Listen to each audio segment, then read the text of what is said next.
Assalamualaikum warahmatullahi wabarakatuh. Perkenalkan teman-teman, nama saya Ferry dari kandang Ferry's Farm yang berletak di Jalan Dr. Wahidin nomor 66 Sukorejo, Ngurah, Kediri. Nomor telepon 085 780 688 151. Ferry's Farm ini berdiri pada tanggal 19 Maret 2020. Ferry's Farm ini terinspirasi dari nama saya sendiri. Jadi untuk kandang ini saya kasih nama kandang Ferry's Farm. Pada awalnya dulu Ferry's Farm fokus pada proses peternakan, yaitu breeding dan fattening.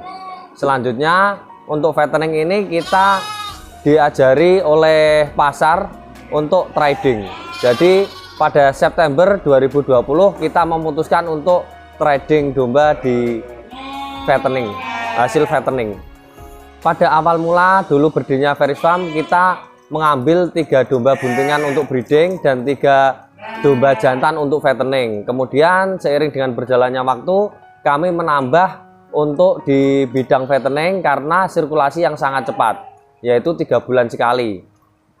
Kita mengambil siklus di 3 siklus, yaitu selama 9 bulan, sehingga memutuskan untuk berhenti di fattening karena pricing dan penyediaan bibit kurang memadai dengan permintaan yang ada. Selanjutnya kami hanya melakukan trading di hasil breeding dan pakan dan perlengkapan kandang.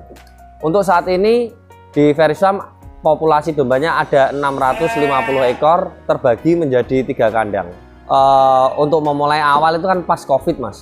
Pas Covid, jadi kesulitannya adalah untuk menimba ilmu-ilmu di bidang peternakan, yaitu mulai dari ilmu manajemen ternak, ilmu bagaimana mengatasi ternak sakit, dan ilmu terutama di ilmu penjualan, Mas ya. Nah, itu yang membuat kendala di awal-awal. Seiring dengan berjalannya waktu, kita bertemu dengan media sosial yang namanya Facebook. Otomatis kan mencuat ketika offline kita tidak jalan, online-nya mulai jalan. Kita mulai mempelajari Facebook, mulai mempelajari artikel-artikel yang ada di YouTube, yaitu terus kita pelajari secara otodidak dan kita kembangkan sehingga membentuk suatu pola yang ada di Ferry's Farm.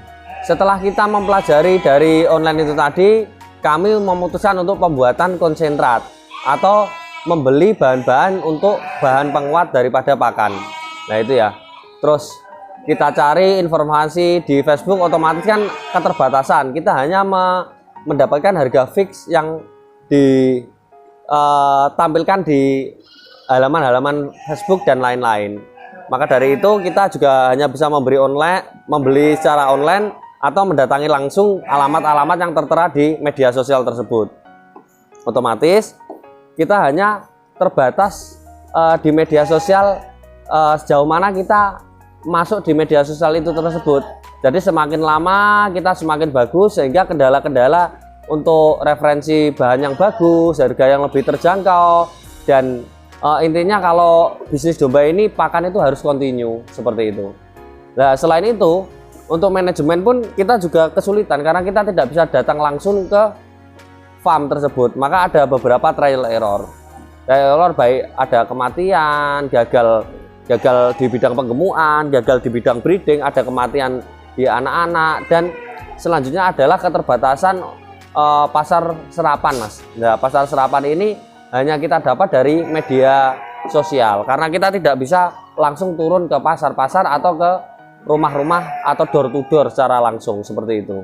Untuk manajemen breeding yang ada di Ferry's Farm, kita melakukan sistem semi modern, Mas. Jadi untuk pakan kita sudah sediakan di gudang, kita olah semuanya, baik yang kita jual ataupun yang kita berikan ke kandang. Kenapa kita memakai sistem pakan modern yang seperti ini? Karena kita terbagi menjadi 3 kandang.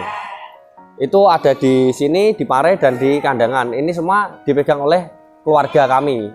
Nah, untuk mempercepat itu tadi, kita tidak boleh melakukan atau mengurangi proses yang harus dikerjakan setiap hari. Jadi untuk proses pembuatan pakan seperti ini kita bisa membuat pakan ini selama 1 periode untuk beberapa kurun waktu. Contoh 1 bulan kita bisa membuat pakan hanya sekali saja. Kita hanya perlu menghitung kebutuhan pakan selama 1 bulan seperti itu. Jadi akan kita persiapkan untuk pakan 1 bulan kebutuhannya apa, kita olah dan kita awetkan dengan proses fermentasi. Karena kami terbagi menjadi beberapa manajemen, yaitu manajemen pakan, manajemen kandang, kandang pun terbagi 3, maka untuk mengurangi kegiatan di bidang terlalu banyaknya memikirkan, kami menggunakan SOP yang ketat, yaitu untuk gudang kita buat manajemen sendiri, jadi manajemen pakan, dan kandang kita buat manajemen sendiri, manajemen kandang, kemudian kita buat manajemen di pengiriman atau pemasaran, seperti itu. Jadi untuk setiap manajemen ini kalau ada transaksi, misalnya kita ambil pakan seperti ini ya, yang ada di karung-karung besar, yang ada di tempat kandang seperti ini, kita itu melakukan beli ke gudang, jadi nanti uangnya akan terpisah, uang kandang ini akan kita transfer ke gudang. Sedangkan untuk pemasaran, ketika ada penjualan atau pembelian, itu juga siapa yang pemasaran ini termasuk di pakan Mas ya. Jadi di pakan ini misalnya butuh bahan, itu kita berarti dari gudang ngelobi di pemasaran atau pembelian purchasing ini tadi untuk membelanjakan atau penjualan. Kandang pun juga seperti itu. Jadi untuk manajemen uangnya nanti akan terpisah dan itu akan mempermudah untuk audit. Untuk manajemen pakan di Feris Farm ya, ini terutama yang perlu kita fokuskan untuk teman-teman peternak, kita menggunakan sistem 2 kali makan, yaitu terjadi di pagi hari seperti ini mulai jam 7 sampai jam 8 dan di sore hari jam 4 sampai jam 5 sore. Nah, setelah itu kita diamkan dan kita evaluasi berapa banyak yang mereka butuhkan. Jadi untuk takaran pakan itu sebenarnya bukan kita yang menakar, kita kasihkan dulu dengan pakan yang kita coba, kita kasihkan berapa banyak yang mereka perlukan. Setelah itu baru ketemu feed ratio di mana dia butuhkan atau yang biasa dinamakan feed intake itu Mas. Lah untuk pakan di pagi hari kita menggunakan pakan yang sama, sore hari pun juga sama. Lah untuk biasanya setelah kita evaluasi untuk pakan seperti ini di pagi hari dan sore hari itu ada perbedaan. Di sore hari itu memerlukan 1,5 kali pakan yang ada di pagi hari dengan pakan yang sama. Mengapa toh kok kita membuat pakan yang sama dan tidak berubah-ubah? Nah, itu untuk menghitungnya biar lebih mudah. Ketika kita membutuhkan hanya 1 macam bahan pakan, maka kita bisa menerka berapa kebutuhan pakan tersebut, hanya 1 saja yang dihitung, seperti itu.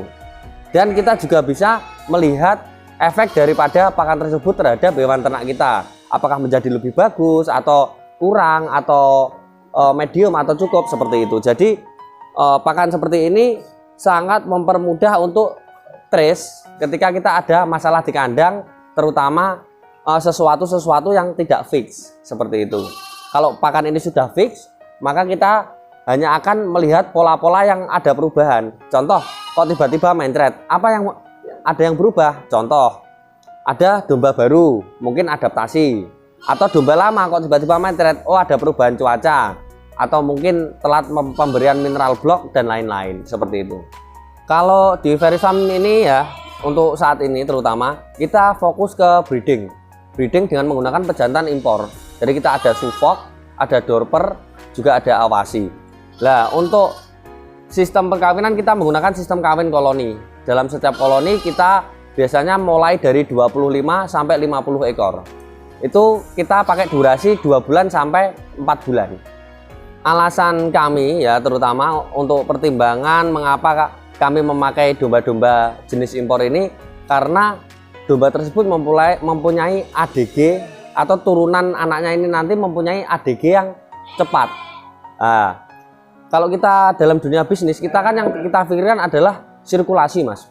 Jadi semakin cepat mereka siap untuk disirkulasikan, berarti semakin cepat kita untuk menekan atau memperbesar cash flow. Nah itu intinya, bagaimana domba ini yang sebelumnya kita ternak selama 12 bulan mendapat suatu target misalnya atau kita buat angka 50 kilo, ini kita bisa capai selama 6 bulan. Kita sudah memangkas 6 bulan, seperti itu. Jadi untuk dengan modal yang sama kita mendapatkan profit 2 kali lebih banyak. Nah, kendala di tempat kami yang lain adalah ternak ini ada di lingkungan penduduk yang sangat padat. Jadi untuk pembesaran ini nanti untuk level yang lebih penuh, saya rasa sangat tidak mendukung. Karena domba seperti ini kadang kalau pas waktu beranak itu ada teriak-teriak, waktu kedatangan domba baru itu teriak-teriak, makanya kita bagi. Dimana domba yang di kandang satunya kita hanya untuk karantina, yang di kandang satunya lagi untuk lepas sapi. Jadi untuk meminimalisir suara-suara yang ada. Kalau masalah bau, kita bisa menekan dengan cara pemberian probiotik untuk menguraikan amonia yang ada di kandang. Juga kita pemberian pakan fermentasi ini insya Allah sangat mengurangi bau yang dihasilkan daripada kotoran. Karena kecernaan lebih tinggi daripada kita memakai bahan segar atau bahan yang belum diolah. Nah, pengolahan fermentasi ini adalah salah satu strategi kita untuk mengurai daripada nutrisi-nutrisi makan yang belum terolah. Jadi ada sistem silase, ada sistem ngerebus, steam seperti itu. Jadi tapi kita pilih yang paling mudah, pilih yang paling bisa, yaitu proses fermentasi dan hasil yang cukup bagus intinya. Untuk penjualan per bulan kita hanya mentarget 60 ekor per bulan. Nah, alhamdulillah untuk saat ini kita sudah mencapai di 5-6 kali target tersebut. Jadi untuk pengembangan bisnis domba ini akan lebih cepat dan lebih pesat lagi karena target ini sangat mudah tercapai seperti itu. Cara-cara ataupun trik-trik kami untuk memperkenalkan hasil daripada peternakan Feris Farm di sini adalah dengan sering muncul di media sosial. Kita memperkenalkan diri. Kita menampakkan diri bahwasanya kita mempunyai peternakan yang seperti ini dengan hasil yang seperti ini. Kita video langsung, kita video, kita foto, kita kasih data-data dan kita berikan apa sih keunggulannya, kenapa sih kok harus Feris Farm. Nah, selain itu kita juga memancing mereka untuk menjalin kemitraan, di mana kemitraan tersebut kita menjamin kepastian pasar dan kepastian pakan. Jadi untuk para calon peternak ya, ini masih calon peternak dan peternak yang baru mulai itu bisa bekerja sama dengan Feris Farm nanti dengan sistem kemitraan atau ambil anakan atau barter, biasanya seperti itu. Saya rasa untuk ke pasar Mas ya, untuk survei pasar kita hanya perlu untuk melihat apa sih yang paling banyak dicari di pasar, apa sih yang lagi in, terus berapa sih harganya. Karena kan kita juga tidak mungkin membuat analisa harga itu sesuai dengan hanya keinginan kita, sedangkan nantinya itu akan pasar tidak mampu menyerap seperti itu. Nah, ketika kita main ke pasar, itu kan kita lihat berapa harga yang paling masuk di kalangan peternak-peternak yang ada yang kerakyatan, ada yang sistem sudah UMKM, sudah farm seperti sudah farm besar lah. Itu perlu. Jadi pasar itu tidak hanya pasar tradisional. Jadi pasar itu kita dari kandang ke kandang, door to door itu sudah termasuk pasar. Jadi kita tidak hanya mengandalkan online saja, jadi offline pun kita harus tetap turun. Nah, bagaimana strateginya? Kita pelajari mereka dari profil yang mereka tampilkan di online. Karena kita berekspektasi dan berspekulasi untuk menjawab tanda tanya itu semua, kita harus tetap turun langsung dan melihat bagaimana mereka beternak dan lain-lain. Untuk masukan tambahan yang ada di kandang Feris Farm, sehingga Feris Farm ini bisa memperbaiki bila ada yang keliru, terus bisa intinya cukup ngimbangi gitu Mas. Ngimbangi dalam artian bukan kita yang gede ya Mas, kita di bawah ini bisa ikut naik ke atas karena mereka sekarang ini lebih sangat terbuka tentang ilmu pengetahuan terutama di peternakan seperti itu. Sebenarnya awal mula saya mengenal ternak adalah di SD dulu Mas ya. SD dulu itu sudah diajari oleh orang tua. Nah, kebetulan bapak saya itu pada waktu kelas 5 SD kan sudah meninggal dunia. Untuk di kelas 6 SD ibu saya nikah lagi dan saya diajari untuk mandiri seperti itu. Kemudian itu hanya pengenalan awal. Untuk pemahaman lebih ke dalam itu saya dapat di pondok pesantren selama 11 tahun. Dalam kurun waktu 11 tahun itu tadi, saya melakukan pengabdian Di pesantren itu ada di bidang peternakan, bidang pertanian, dan bidang pemasaran atau hasil turunan daripada peternakan dan pertanian tersebut, yaitu rumah makan. Setelah itu saya memutuskan untuk mandiri, dalam artian melepaskan diri dari pengabdian. Sudah selesai, sudah cukup pengabdian, saya minta izin untuk mengembangkan diri seperti itu. Saya membukalah rumah makan, dan itu pun hanya berjalan sekitar 14 bulan karena ada COVID pada waktu itu ya.